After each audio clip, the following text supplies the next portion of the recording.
नमस्ते मैत्रिणींनो, ज्योत्स्ना रेसिपीमध्ये आपले खूप खूप मनापासून स्वागत आहे। आज आपण शिमला मिरची टिफिनसाठी भाजी मोकळी अशी सुकी कशी बनवायची ते बघणार आहोत। एकदम सोप्या पद्धतीने दाखवलेली आहे मी आणि नवीन पद्धतीने मुलांना आवडते या पद्धतीने दाखवलेली आहे। तर बघा, मी इथे शिमला मिरचीनं चिरून घेतलेले आहे, धुवून यांना व्यवस्थित, आणि इकडे टमाटर घेतलेला आहे आणि इकडे कांदा चिरून घेतलेला आहे। गॅसवर कढई ठेवलेली आहे, त्यात मी थोडंसं तेल घातलेलं आहे, 1 चम्मच। आता प्रथम आपल्याला ही शिमला मिर्च छान या तेलामध्ये परतवून घ्यायची आहे।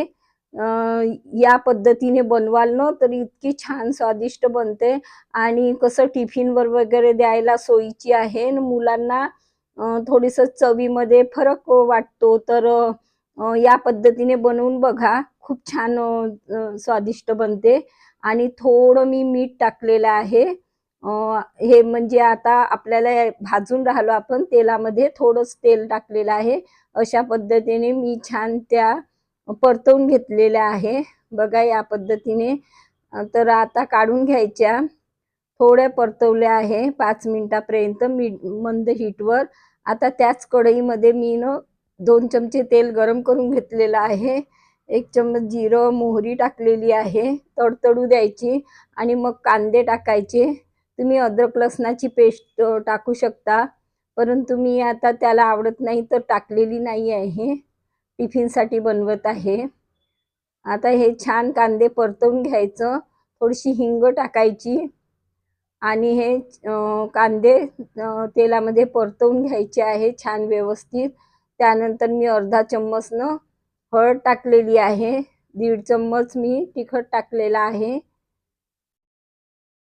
आणि अर्धा चम्मच धने पावडर, जिरे पावडर अर्धा चम्मच, आणि याला छान व्यवस्थित परतवून घ्यायचं। तुम्हाला आवडत असेल तर गरम मसालाही टाकू शकता।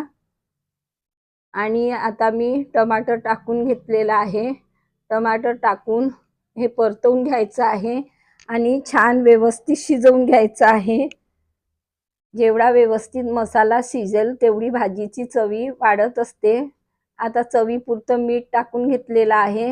लक्षात ठेवायचं, आपण थोडं म्हणजे शिमला मिर्च भाजताना पण त्यात मीठ वापरलेलं होतं, तर थोडं अंदाज घेऊनच टाकायचं। बघा, अशा प्रकारे हे मसाल्याचं मिश्रण तयार झाल्यानंतर आपल्याला यातनं या शिमला मिर्च टाकून घ्यायच्या आहे आणि शिजवून घ्यायचं आहे। मी थोडं पाणी वापरलं होतं हे शिजवण्यासाठी। नंतर असं परतवून घ्यायचं आणि ही सुकीच भाजी खूप छान लागते आणि टिफिनवर न्यायला अगदी सोयीची। झाकून मी शिजवून घेतलेलं आहे, बघा या पद्धतीने छान आपली भाजी तयार झालेली आहे।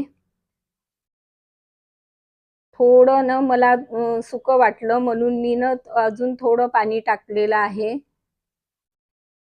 अजून आपल्याला याला 2-3 मिनिटं मला शिजवायची गरज वाटली तर मी शिजवून घेतलेलं आहे,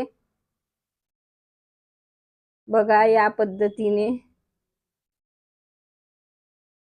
आता हे आपली तयार झालेली आहे आणि मग त्यात मी कोथिंबीर टाकून घेतलेली आहे, बघा आपली भाजी रेडी झालेली आहे।